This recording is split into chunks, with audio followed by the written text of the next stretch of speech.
अचानक जॉन्गकुक अपने पेट में हल्का सा दर्द महसूस करके रोने वाली आवाज़ निकालता है।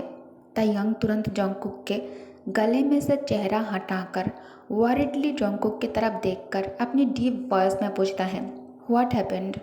जॉन्गकुक कहता है, अचानक पेट में दर्द हो रहा है। तयंग उठकर बैठ जाता है। उसके बाद तयंग अपने जेब से लाइटर निकालकर कैंडल जलाकर कैंडल स्टैंड के ऊपर रखकर जॉन्गकुक के एक हाथ सॉफ्टली अपने हाथों के बीच में होल्ड करके कहता है, अगर दर्द हो रहा है तो मेरे साथ एनेक्स में चलो। यहाँ मैं डॉक्टर को इन्फॉर्म नहीं कर सकता, मिस्टर वंग को पता चल जाएगा। जॉन्गकुक कहता है, मैं तुम्हारे साथ एनेक्स नहीं जाना चाहता। तयंग कहता है, जिद मत करो, मैं आरविश के होने वाले ड्यूक के लाइफ को खतरे में नहीं डाल सकता। तयंग उसे गोद में उठा लेता है। तभी जॉन्गकुक कहता है, मुझे नीचे रखो, मैं अब ठीक हूँ, मुझे कोई दर्द नहीं हो रहा है। तयंग कहता है, आर यू श्योर कि तुम ठीक हो और तुम्हें पेट में कोई दर्द नहीं हो रहा है? तुम और बेबी दोनों मेरे लिए बहुत ज़्यादा इम्पोर्टेंट हो। जॉन्गकुक कहता है, मैं लेट जाऊँगा तो ठीक हो जाऊँगा। तयंग उसे केयरफुली एक नोबेल मैन की तरह बिस्तर में लिटाने के बाद उसके पास आकर बैठ जाता है। तयंग 2 दिन से प्रेगनेंट से रिलेटेड बहुत सारी किताब रीड करके कंप्लीट कर लिया था, तो उसे थोड़ा आइडिया है इस बारे में। अभी उसे क्या करना चाहिए। तयंग अचानक जॉन्गकुक के चेहरे के नज़दीक झुककर धीरे से विस्पर करते हुए कहता है, तुम्हें क्या लगता है, तुम्हारा अंकल सो गया है या फिर नहीं? जॉन्गकुक कहता है, तुम एक क्यों पूछ रहे हो, क्या करना चाहते हो तुम?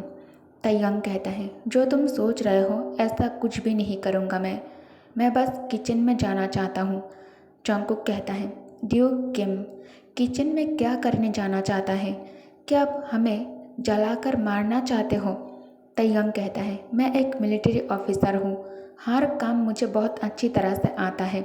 जॉन्गकुक कहता है, अगर तुम्हें भूख लगी है तो अपने महल में जाओ, वहाँ जाकर सर्वेंट से कह दो खाना हाजिर हो जाएगा। तयंग कहता है, तुम्हारे अंदर विश्वास की बहुत ज़्यादा कमी है जॉन जॉन्गकुक।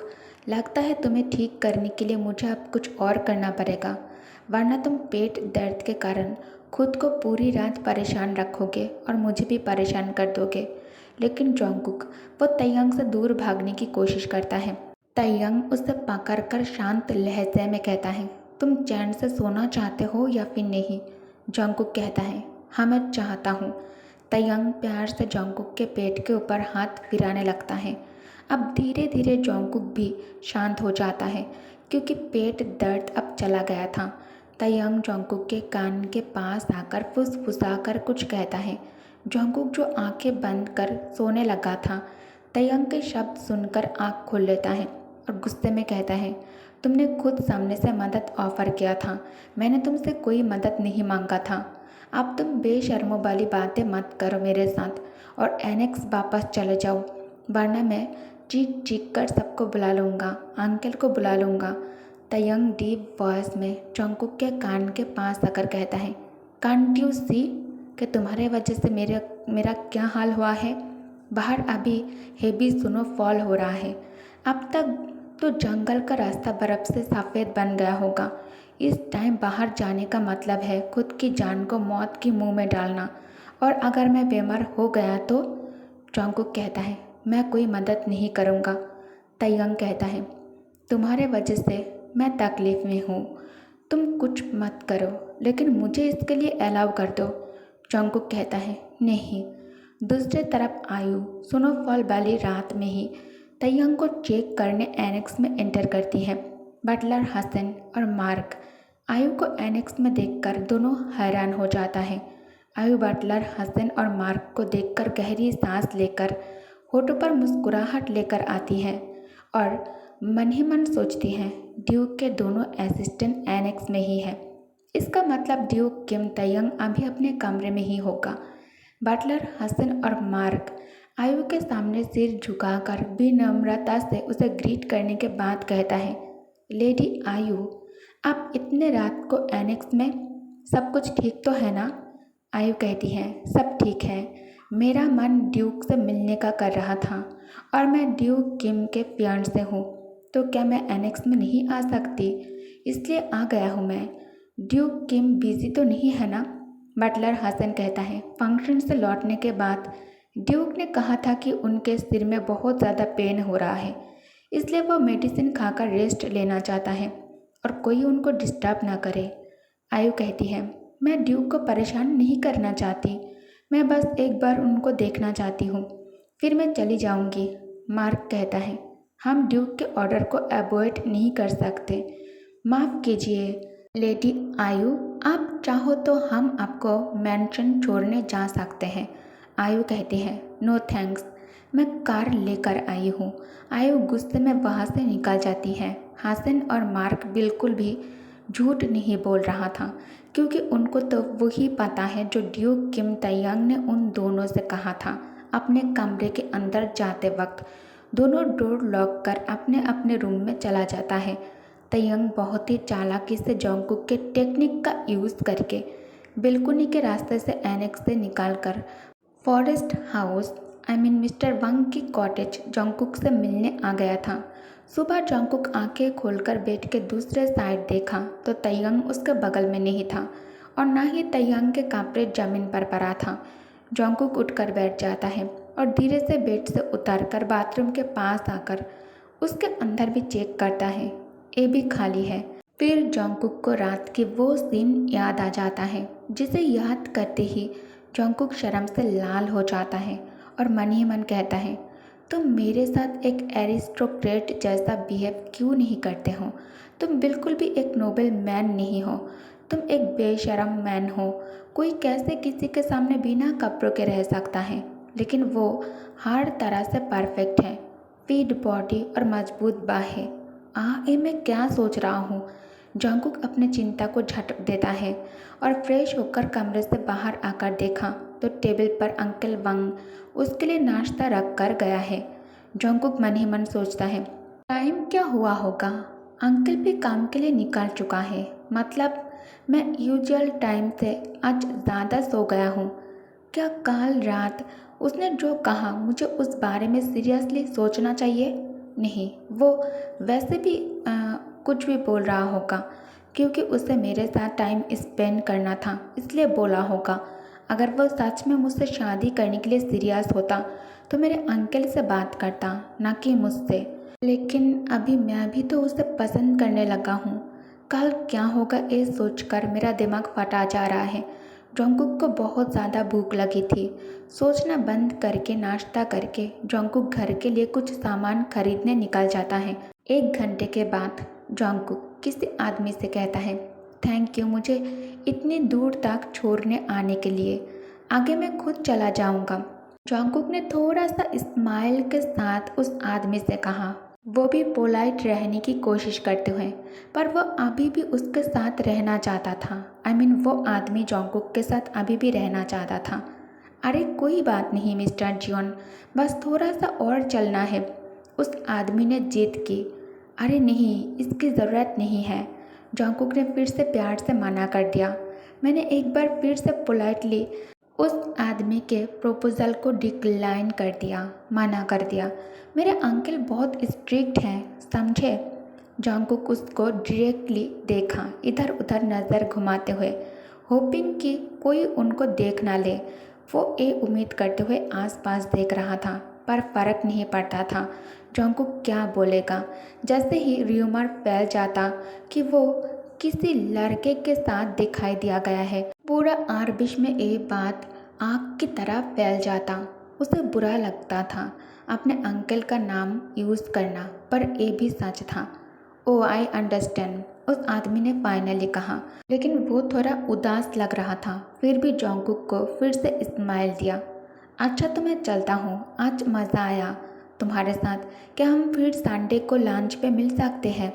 उसने होपफुल तरीके से पूछा, जिस पे जोंगकुक ने एपोलोजेटिकली स्माइल दिया। मुझे माफ़ करो, मैं नहीं आ सकता, उस आदमी ने जल्दी से ऐड किया। अगर इस हफ्ते में पॉसिबल नहीं तो अगले हफ्ते, बस मैं चाहता हूँ कि हम फिर से मिलें, हम फिर से एक बार मिल सके। उसने ब्लश करते हुए कहा, पर सिंसियर लग रहा था। मुझे बुरा लग रहा है कि हम सिर्फ टी पे मिल सके। मैं चाहता हूँ कि हम एक दूसरे को प्रॉपरली जान पाए। अगर तुम भी चाहो तो। उसने एडमिट किया ये बात। अगर नहीं तो मैं प्रॉमिस करता हूँ कि तुम्हें डिस्टर्ब नहीं करूँगा कभी, वो आदमी फिर से बोलता है। जॉन्गकुक देख सकता था कि वो सच बोल रहा था और चाहे उसका आंसर जो भी हो वो रिस्पेक्ट करेगा, पर वो बिना प्रॉपर आंसर लिए वहाँ से नहीं जाने वाला था। जॉन्गकुक और ग्रोसरी स्टोर ओनर सन पहले से एक दूसरे को नहीं जानते थे। उसके हिसाब से वो सिर्फ स्कूल के वीकली सप्लाईज डिलीवर करने के चार्ज में था। जॉन्गकुक ने कभी नहीं सोचा था कि वो उससे इससे ज़्यादा जानेगा कभी। तो जब उसे हेड मिस्ट्रेस के ऑफिस बुलाया गया वो शॉक्ड था। उसे वहाँ देख के उसने पता लगाया कि वो हेड मिस्ट्रेस का डिस्टेंट रिलेटिव था, जो रिलेशनशिप शादी के लिए अपने लिए जीवन साथी ढूंढ रहा था। जॉन्गकुक का दिमाग ब्लैंक हो गया ये सुनकर। उसने तुरंत इधर उधर देखा, तभी उसने कार की फेमिलियर आवाज़ को सुना। उसने उम्मीद किया कि वो गलत हो, पर वो कभी इतनी लकी नहीं होता। ये तो ड्यूक किम तयंग की ही कार है। ब्राइट लाइट उन दोनों के ऊपर आकर पड़ता है। कार धीरे से चला, फिर पास करते वक्त स्पीड बढ़ा दिया। तयंग की नज़र जॉन्गकुक पर ही था। उसे बहुत ज़्यादा गुस्सा आ रहा था जॉन्गकुक को किसी दूसरे आदमी के साथ देखकर। जॉन्गकुक तुरंत समझ गया वो ड्यूक किम तयंग की ही कार है। कार की ब्राइट लाइट्स उन दोनों के ऊपर पड़ता है। कार धीरे से चला, फिर पास करते वक्त स्पीड बढ़ा दिया। जॉन्गकुक तुरंत समझ गया वो ड्यूक किम तयंग की ही कार थी। तयंग जॉन्गकुक को देख रहा था रियर व्यू मिरर की मदद से, और तयंग गुस्से में अपने दोनों हाथ को कसकर मुट्ठी बना लिया था। जियोन जॉन्गकुक, उसकी जेंटल वॉइस ने जॉन्गकुक को उसके थॉट से बाहर निकाला। जॉन्गकुक को याद आया कि वो काफ़ी देर से चुप था। आई एम सॉरी, जॉन्गकुक एपोलोजाइज करते हुए उसके सामने सिर झुकाया। मैं अभी रेडी नहीं हूँ उस तरह के रिलेशनशिप के लिए, जॉन्गकुक ने एडमिट किया एपोलोजेटिक नज़र आते हुए। हेड मिस्ट्रेस ने चाहे उनको सेट किया हो टी के लिए, पर वो उसके साथ कंफर्टेबल फील नहीं कर रहा था। ऐसा नहीं था कि वो मैरिज के खिलाफ था, वो भी चाहता था पर अभी नहीं, और अभी के लिए उसके लिए एनफ था कि उसके पास एक स्टेबल जॉब हो और जीने के लिए नॉर्मल लाइफ हो। ओह वेल, आई कम्प्लीटली अंडरस्टैंड, उसने कहा, लेकिन वो आदमी थोड़ा उदास साउंड कर रहा था। उसने पीछे स्टेप लिया, फिर भी रीएश्योरिंग स्माइल दिया। वो बिल्कुल एंग्री नहीं था जॉन्गकुक के ऊपर, और उसने ट्रैवल के लिए माफ़ी भी मांगा। फिर वो चला गया। जॉन्गकुक अनकंफर्टेबल फील कर रहा था क्योंकि उसे इतने काइंड इंसान को टर्न डाउन करना पड़ा, पर ये बेटर था अगर उसने जल्दी एक्सेप्ट कर लिया होता तो वो उसे हर्ट कर सकता था, जैसे बोगम के साथ किया था। वैसे ही जॉन्गकुक के आंखों में डार्कनेस आ गया जैसे ही उसने बोगम का नाम याद किया। सेपरेशन के बाद भी उसने कई बार वंडर किया कि वो कैसा होगा, पर एंड में इतना ही काफ़ी था उसके लिए कि वो बस उसकी वेल बीइंग के लिए प्रे करे। अभी वो उसको बहुत ज़्यादा मिस करता था। जॉन्गकुक, वो उन दिनों में वापस नहीं जा सकता था जब उसके साथ रहना इतना इजी था। वो उन मोमेंट्स में भी वापस नहीं जा सकता था जब वो बोगम के साथ हंस सकता था, चिल्ला सकता था और बोगम के साथ फ्रीली वॉक कर सकता था। अब ऐसा कुछ भी नहीं कर सकता था वो। अब स्काई डार्क हो चुका था, स्ट्रीट लैम्प्स अब जल गए थे। एंजाइटी उसके अंदर बाबल होने लगा जैसे ही उसने अपने वो फॉन्ड मेमोरीज शेक ऑफ की। उसके अंदर एक एंशियसनेस बिल्कुल वैसे ही फील हो रहा था जैसे पहले बार उसने ड्यूक के साथ टाइम स्पेंड किया था। उसने एक डीप ब्रीथ लिया और अपने आइज़ को क्लोज कर लिया, सोचते हुए अबाउट डिस्टेंट स्प्रिंग टाइम जो आने वाला था। तब तक वो एक न्यू प्लेस में होगा। प्लानिंग तो स्टार्ट है, न्यू चैप्टर इन लाइफ। उसने होप किया कि जब वो मूव करेगा तब उसको एक ऐसी लाउंजिंग रूम मिले जहाँ एक ह्यूज विंडो हो, जहाँ से सन अंदर आ सके और उसके स्पेस को फिल कर सके। वो चाहता था कि वहाँ पास में कुछ ट्रीज हो या फिर कोई पार्क हो जो वो देख सके विंडो से। ऐसे में उसको बस विंडो ओपन करना होगा to breathe in fresh smell of cut grass या फिर wet forest floor after rain. यही चीज़ था जो वो सबसे ज़्यादा मिस करेगा आरविश में। धीरे धीरे वो अपने आप को काम फील करने लगा। जैसे उसने आरविश से अपने सक्सेसफुल मूव का सोचना स्टार्ट किया, कंपोज्ड एंड कॉन्फिडेंट, वो श्योर था कि सब फाइन होगा। उसने अपने बाईसाइकिल का हैंडल टाइटली ग्रिप किया एंड मूव करना स्टार्ट किया। केयरफुली कॉर्नर टर्न किया। जॉन्गकुक के आइज सिर्फ आगे से सेट थी, एम्प्टी हॉस्पिटल रोड पे जो दोनों साइड से ट्रीज से फ्रेम्ड था। मूनलाइट उसको गाइड कर रहा था वे होम, अपने होम के तरफ। उसने एक डीप ब्रीथ लिया, रिलैक्स्ड फील किया। उसके बाद जॉन्गकुक बाईसाइकिल के पैडल धीरे धीरे घुमाते हुए अपने घर की तरफ जाने लगता है। जॉन्गकुक को बिल्कुल भी पता नहीं था कि ड्यूक किम तयंग उसका आसपास ही शैडो पेवमेंट पे क्वाइटली उसका वेट कर रहा था। गाइस, तो इस पार्ट को मैं यही एंड करती हूँ। Thank you for watching. Bye bye.